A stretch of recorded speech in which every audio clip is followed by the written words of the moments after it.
Hola amigos, ¿cómo están? Soy Miguel Tower. En esta ocasión me gustaría poder hablar de un tema que pienso es muy importante porque habla y grafica, yo creo, de un modo bastante elocuente lo que pasa dentro de la secta de los testigos de Jehová y cómo es que las normas dentro de la secta están dirigidas por una cúpula que te impide a ti tomar decisiones por ti mismo y mediante esto queda clarísimo de que desde la cúpula hacia abajo están todas las instrucciones que uno no puede cuestionar y uno tiene que aceptar. Y esto incluye el punto de vista bíblico respecto a lo que la Biblia dice. Es decir, si el grupo de gente que lidera la organización se le ocurre que algo es blanco, y te dan textos bíblicos para que tú digas que es blanco, y tú lo crees, vas a predicarlo, es blanco. Pero si el otro día es negro, tú vas y con la misma convicción dices que ahora es negro, ocupando la misma Biblia. Esto pareciera, qué sé yo, de algún modo anecdótico cuando tiene que ver con doctrina bíblica y lo que haya. Lo que pasa es que las 7 langostas significan, no sé, 7 no sé qué cosa, y que las 8 trompetas y no sé qué, significa esto y esto otro. Da lo mismo. Pero cuando tiene que ver con algo que te puede afectar de verdad, con algo que realmente afecta a tu vida, te das cuenta de que es un grupo de alto control mental. Y como grupo de alto control mental, tú estás incapacitado a tomar tus propias decisiones. Y esto puede generar y ha ocasionado gravísimos problemas de vida para las personas. Entonces aquí vamos a ver dos detalles en particular de cómo una doctrina va a cambiar y cambia sin decir agua va, ocupando la misma Biblia, pero ahora ya otro patrón, otro punto de vista, son otras personas las que están pensando y que están controlando lo que dice ahí la Biblia. Esto debería hacerte a ti entender de que esto es una secta, más que cualquier otra cosa. Y el ejemplo es bien puntual. Vamos a hablar acerca de lo siguiente. Em, Pocas organizaciones religiosas tienen tanta rigurosidad al tratar temas de citas, cortejos, noviazgo, matrimonio, relación con personas del sexo opuesto, que los testigos de Jehová. Una gran fuerza de comunicación está dada para regir estas normas y de cómo las personas tienen que comportarse respecto al sexo opuesto, cómo tienen que ser las interacciones entre ellos y básicamente lo que está permitido y lo que no está permitido. Muy, muy, muy controlado, muy, muy regido. El tema está en que se anima a los testigos de Jehová a que se casen con personas que son testigos de Jehová, solamente. Ahora, no solamente testigos de Jehová, sino que tiene que tener una buena reputación dentro de los testigos de Jehová. Se le dice a los varones que son espirituales, que tienen algunos privilegios, ancianos, ministeriales, que sean precursores, betelitas, llámalo como quieras, que si son solteros se pueden fijar en hermanas solamente que califiquen. Y si uno se tiene que ir a Betel o se va a Betel, tiene que ser evaluada la reputación espiritual de la mujer o de la joven, qué sé yo, de con quién uno se va a casar, por un grupo de personas que tienen que evaluar el reporte de los ancianos, el buen testimonio que la persona tenga, o sea, una persona con cierta reputación no se puede casar con otra que está más abajo, dentro del ranking de lo que es la secta. Con distintos escalafones, tienen que ser más o menos al mismo nivel. Y esto ocurre y ha ocasionado miles de problemas, miles de problemas. ¿Por qué? Porque el énfasis dentro de los testigos de Jehová para encontrar a alguien está dado según la relación que tiene tal cual persona con la secta, con la organización, con lo que hace con ella, más que la interrelación con las personas, mucho más. Los testigos de Jehová tienen distintas modos, o sea, motivaciones para casarse, obviamente, como todo el mundo, no vamos a decir, pero aunque el amor debería ser la fundamental el amor, no es, no es. la más importante razón por la cual los jóvenes testigos de Jehová se casan. La más importante razón por la cual los testigos de Jehová se casan es por el impulso sexual, es por la atracción sexual que alguien te genera. Es decir, la calentura de ver a alguien y de imaginártelo que lo tienes ahí o la tienes ahí y satisfacer tus deseos sexuales. Y para eso uno va y se casa, sin antes haberse preocupado si había compatibilidad, si podían ser amigos, si había algún tipo de afecto, si había algún tipo de meta común, si tenían inteligencia similar, rapidez similar, etc.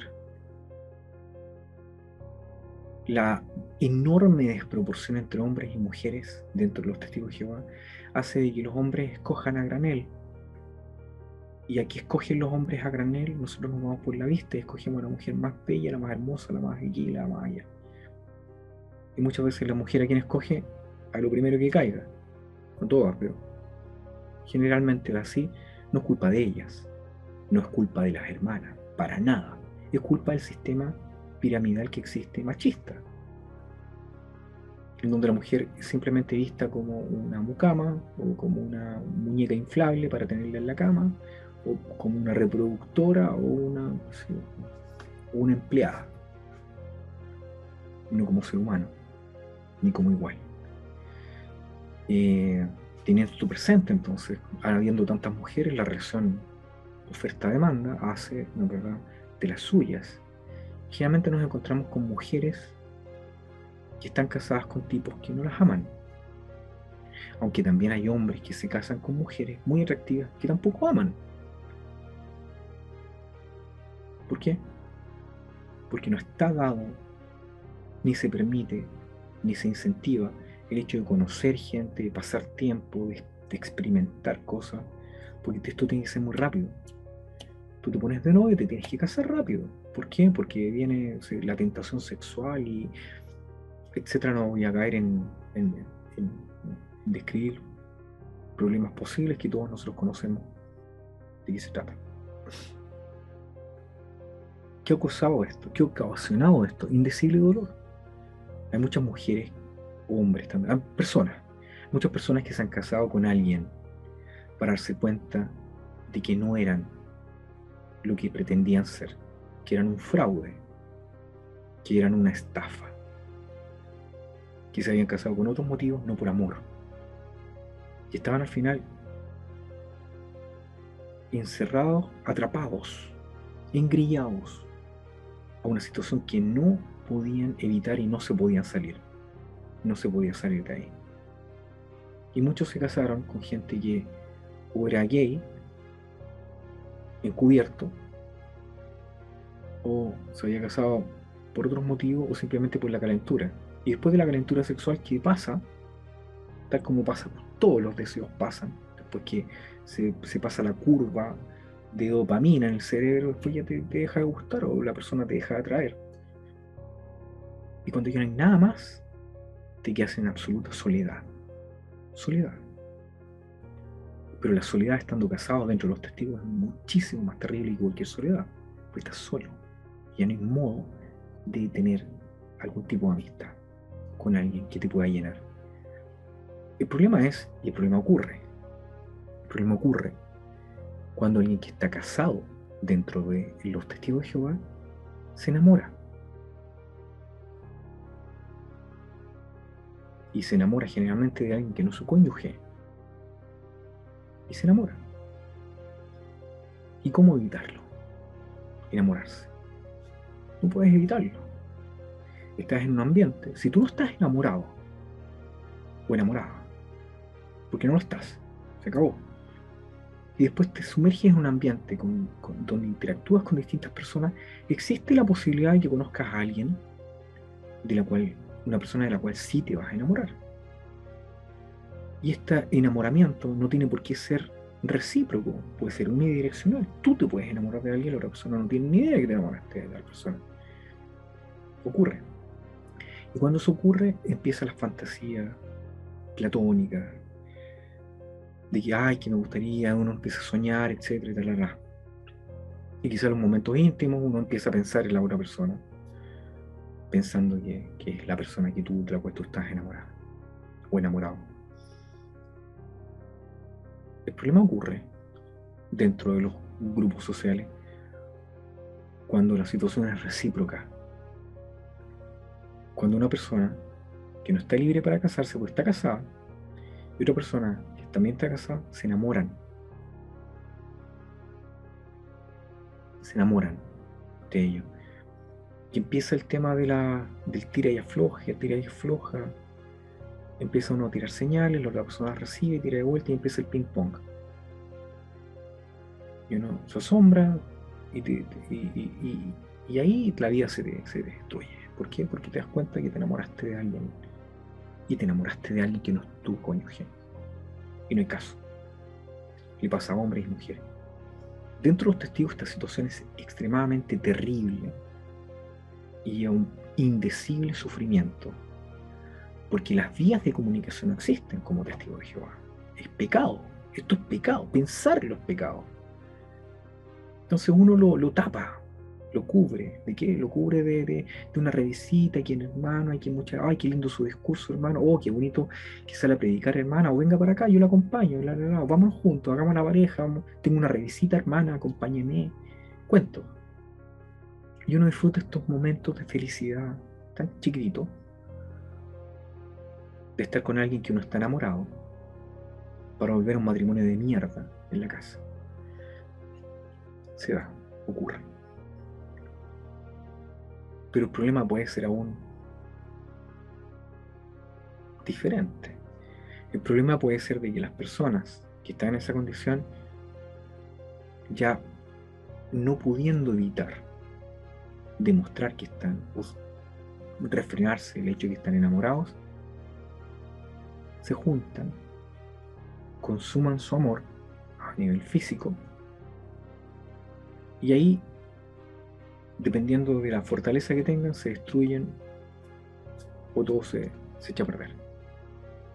El amor va a seguir, pero ahora ya está el amor cargado con culpa, con problemas, con que la Biblia, con que Jehová, con que mi familia, con que la. Terrible, es terrible.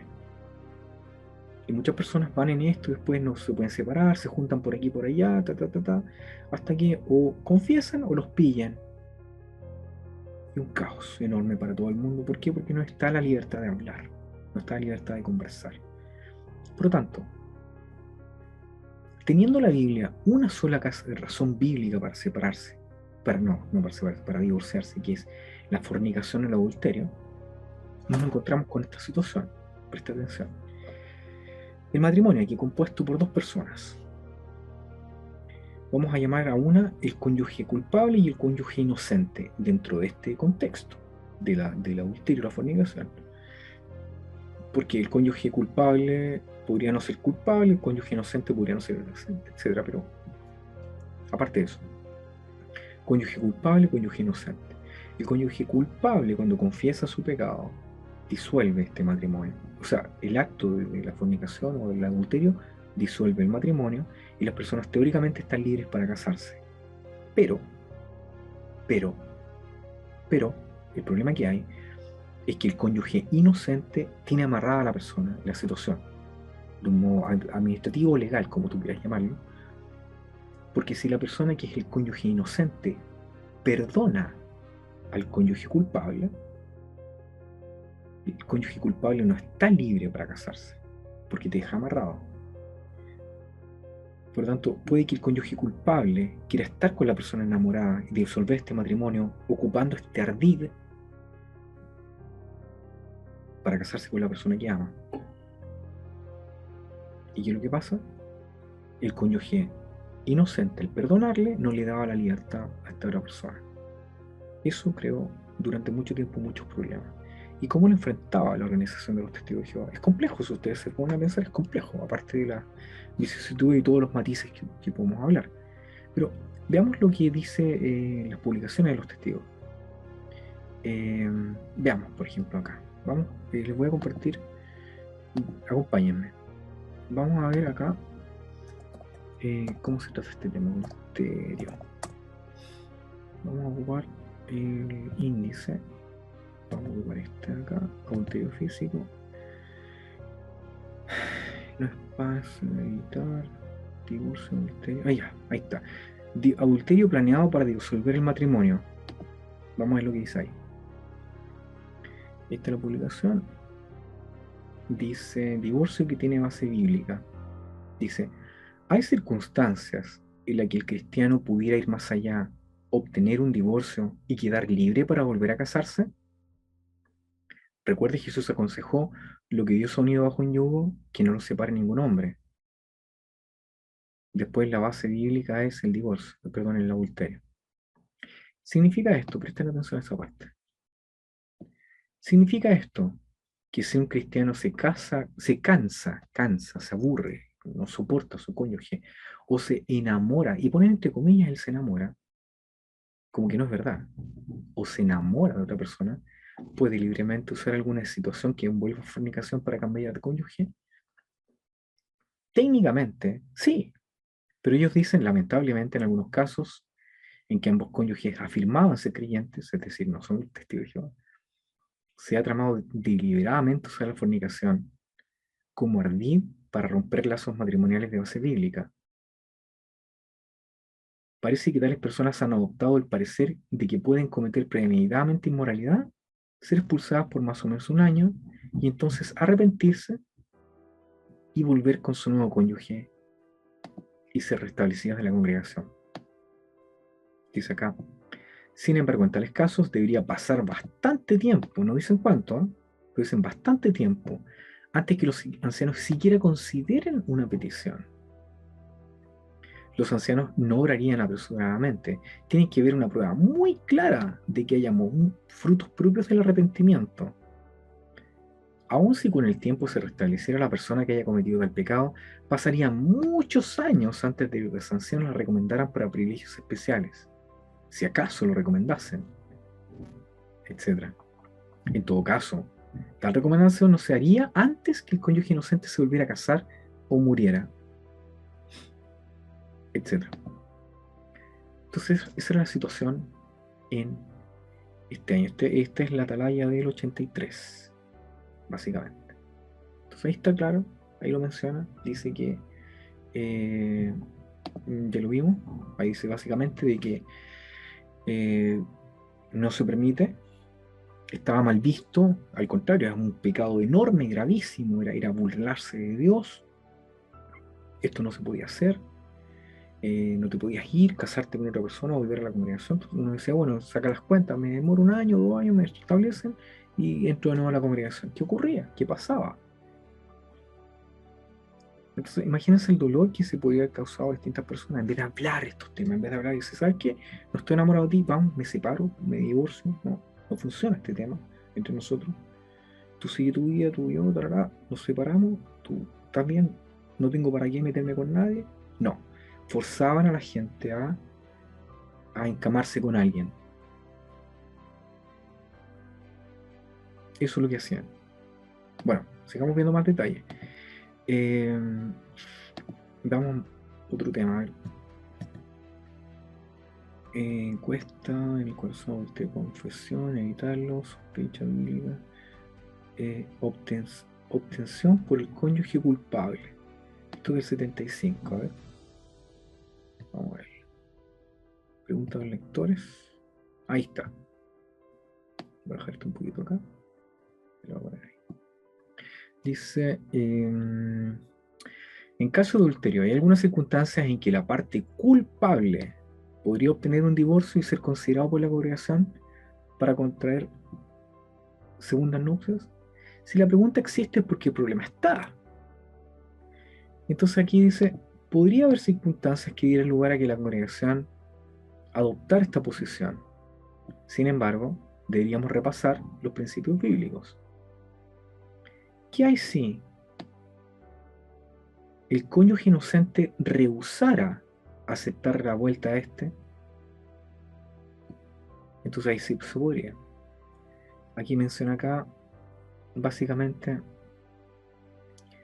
de que el cónyuge ofendido quizás no desee renovar las relaciones sexuales por este tema y no constituiría rechazamiento genuino si una persona vuelve, etcétera. Y ahí el cuento que tiene que ver con cuando una persona venía, cuando no, pero el problema está, básicamente no se podía, no se podía, no se podía. ¿Okay? Una posición que estaba desde los 70, los 80, el año 2000 también. Veamos lo que dice el índice más reciente. Base para el divorcio. Adulterio en el corazón no sirve de base. No, tiene que ser consumado. Porque alguien diría, bueno, yo cometí adulterio en mi corazón, así que me puedo divorciar. No, no sirve, tiene que haber encamamiento. Casarse con alguien que se divorció sin base bíblica. Ahí está la revista de la Atalaya. Perdón, el IT, da lo mismo, no me interesa. Pues acá, consecuencias, cómo se le frente. Pacto de leyes, cosa posada, perdón, punto de vista bíblico. Y aquí hay una Atalaya del 87. Ya bueno, básicamente este es el tema. Y después también el perdón y evitar el resentimiento después de haber perdonado. Es lo que dice esa Atalaya. Dice en cadena, el matrimonio es como una ánfora inestimable. Cuando se rompe por causa del adulterio el daño es incalculable.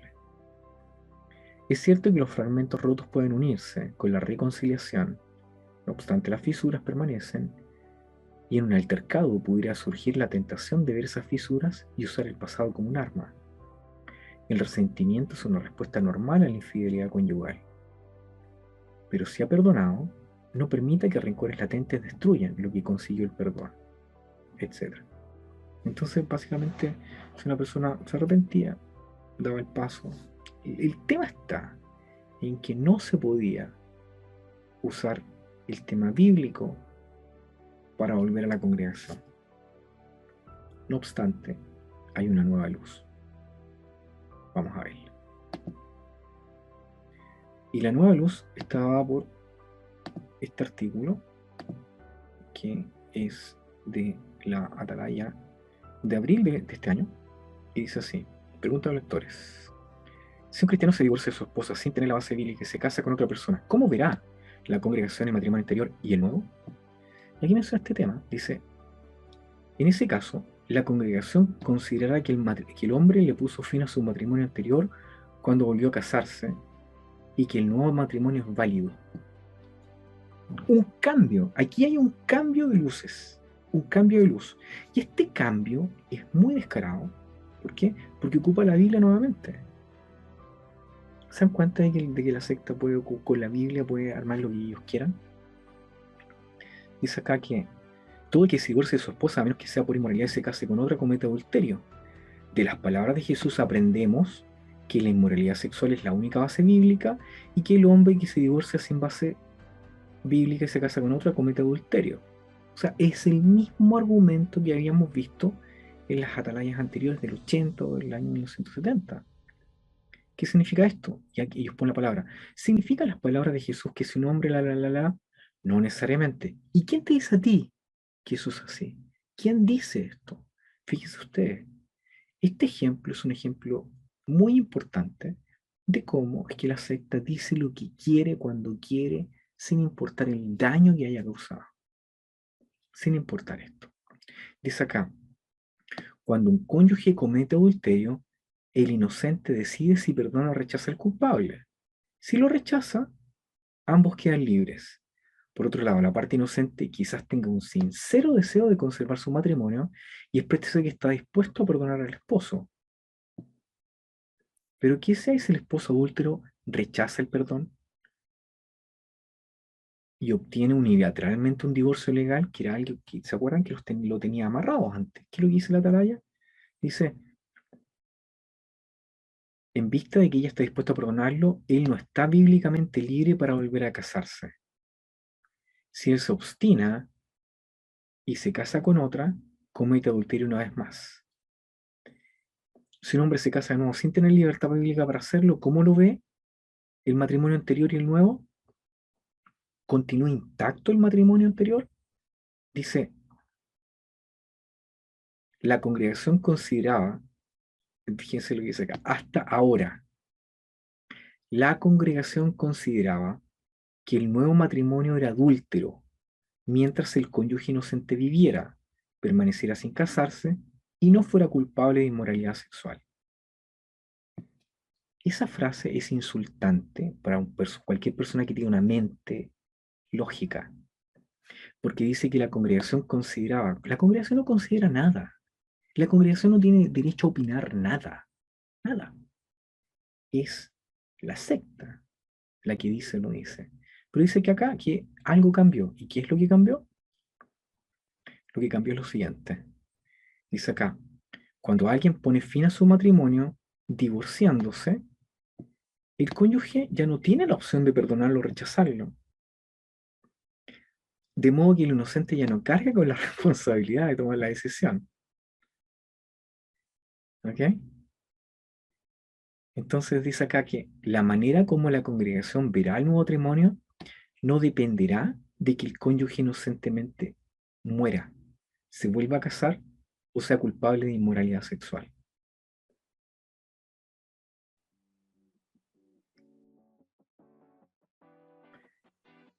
En todos estos casos, divorciarse y volver a casarse pone fin al matrimonio anterior. Acá dice, habla acerca de una atalaya, se dice que una persona que ha entrado en un nuevo matrimonio no puede simplemente ponerle fin a una situación anterior. Y dice acá, esta explicación revisada no le resta valor a la santidad del matrimonio ni le quita importancia a la gravedad del adulterio. Da lo mismo. ¿Por qué? Porque dice acá, el nuevo matrimonio no se considerará adúltero. Claro, no te van a nombrar anciano. Los registros y la mala idea tampoco se va a terminar. Da lo mismo. Sin embargo, tiene que ver con que no se va a considerar adúltero a el testigo que se casa con alguien ocupando este resquicio legal. Yo me alegro por cierto grado, hasta cierto grado, porque le permite a la gente poder tener una libertad. Pero también me preocupa de que vaya a ser una, una forma de abuso para mucha gente, que se va ahora con la venia del cuerpo gobernante a empezar a divorciar, a agarrar nueva gente. Total, total, ya no es matrimonio adulterino. Lo dejamos ahí. ¿Qué comentario tiene usted? Póngalo aquí abajito. Me dice.